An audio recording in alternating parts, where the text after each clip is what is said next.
मित्रों सोचिए, कोई अंग्रेज आपसे कहे कि आपका देश बहुत तरक्की कर रहा है, आर्थिक विकास की रेस में हमें हराकर विश्व की 5वीं अर्थव्यवस्था बन चुका है और जिस गति से भारत आगे बढ़ रहा है, बहुत ही जल्द यह विश्व की सबसे बड़ी अर्थव्यवस्था बन जाएगा। आपका रिएक्शन क्या होगा?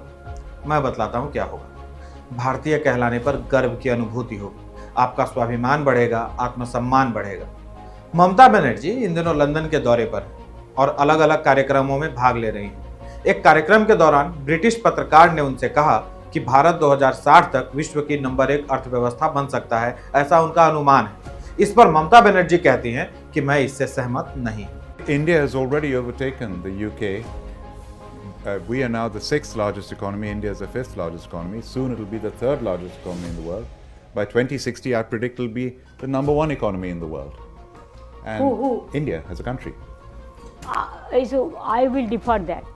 I will defer that. एक आम व्यक्ति किसी ब्रिटिश नागरिक से अपने देश की बड़ाई सुनने के बाद खुशी से फूला नहीं समाएगा, पर ममता बनर्जी को देखिए।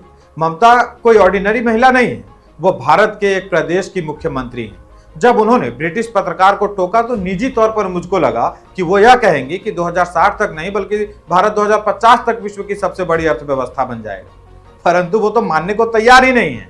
एक राजनीतिक पार्टी और एक व्यक्ति से घृणा में डूबी ममता देश की विकास तक को नकार रही हैं। सोचिए, इनके लिए देश बड़ा है या राजनीतिक पार्टी या सत्ता की कुर्सी।